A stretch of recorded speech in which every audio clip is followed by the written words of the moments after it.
And the Lord called Samuel again a third time. So he arose and went to Eli and said, "Here I am, for you did call me." Then Eli perceived that the Lord had called the boy. Therefore Eli said to Samuel, "Go lie down, and it shall be if he calls you that you must say," everybody say these words, please. "Speak, Lord, for your servant hears." So Samuel went and lay down in his place. Now the Lord came and stood and called as at other times, "Samuel, Samuel." And Samuel answered, "Speak, for your servant hears." Then the Lord said to Samuel, "Behold, I will do something in Israel at which both ears of everyone who hears it will tingle." I want to preach to you for a few moments about how to discern the whispers of God. The whispers of God, how to discern them, how to hear the voice of God, because John 10 is very clear that God still speaks.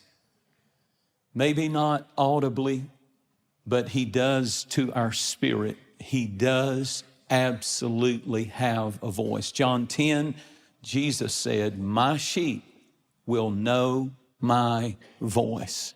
One of the evidences, one of the proofs of the fact that you're a sheep and not a goat, and that's a biblical illustration that is used between God's flock and Satan's flock. And he calls Satan's flock goats, and he calls his flock sheep. And he said, "My sheep know my voice. They learn to hear my voice." And I want you to understand, God still speaks. He desires to communicate.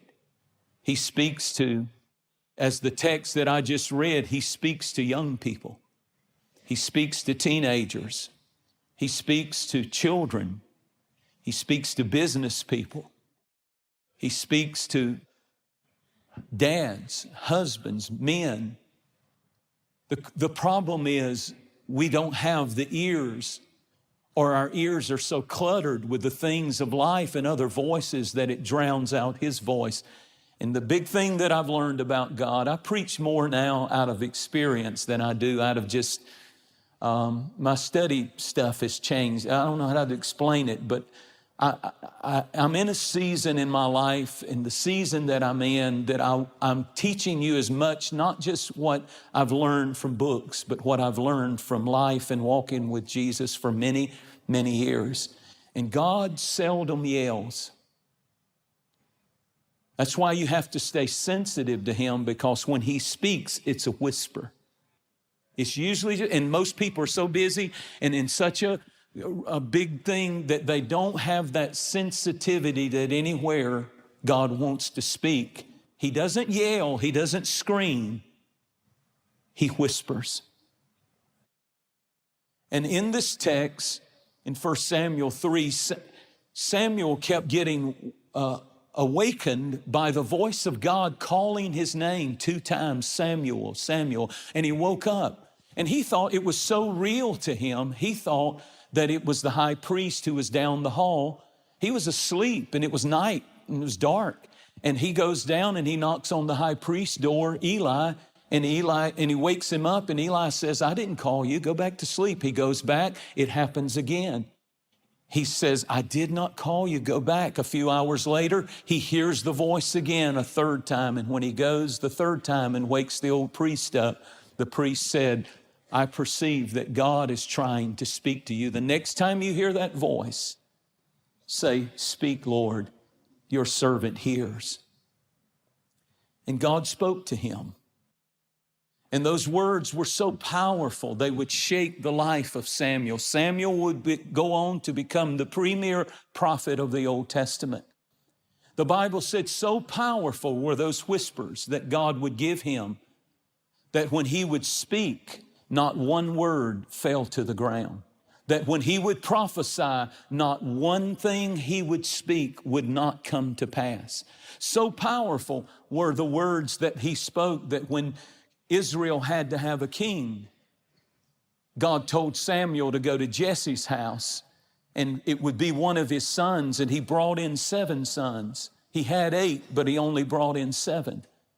And he started to pour the oil on the firstborn, which would be pretty normal, because God had already told him that one of the sons from that household. But the voice of the Lord was so clear to Samuel that God said, that's not the one. And he held the oil back. And he went to the second one. God said, this is what, that is not the one. That is not the one. He said it 7 times.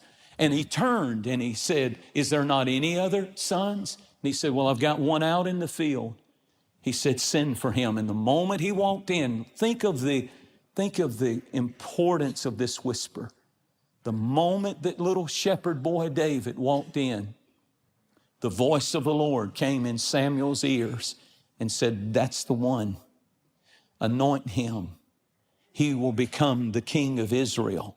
Anoint him. And out of his seed will come forth Messiah. What a powerful moment. What if he had missed those whispers? What if he had not learned to develop his ear to hear the voice of God? How important are those whispers? Not one word fell to the ground.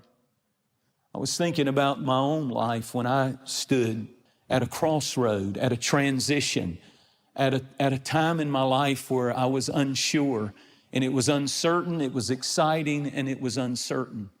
And I felt anxiety, and I felt also like it was an important time in my life.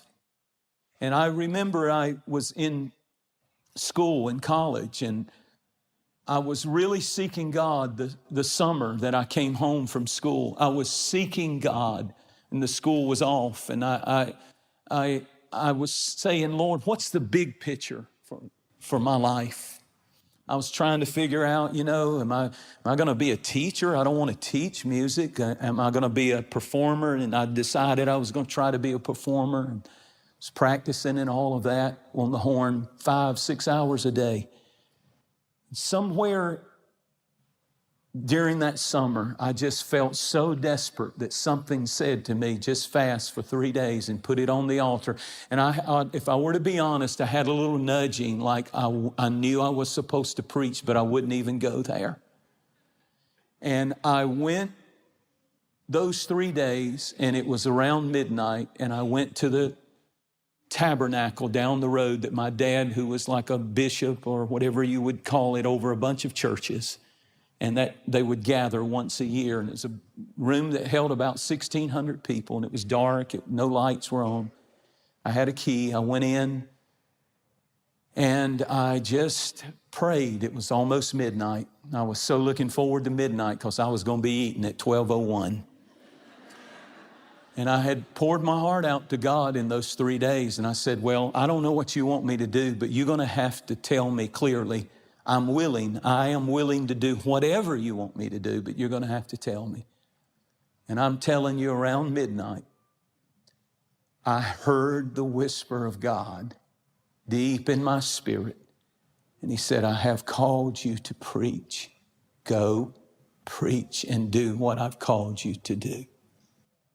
And it was one of those moments. It was just a whisper.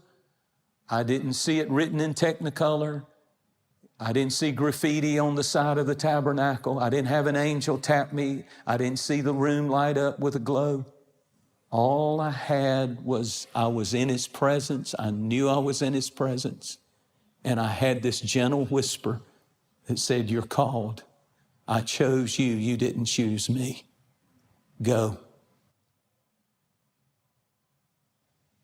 I began to preach, and God began to help us as me and my brother traveled all over the nation. Then on another occasion, a few years later, talking about the whispers of God. He never yelled at me, just whispers.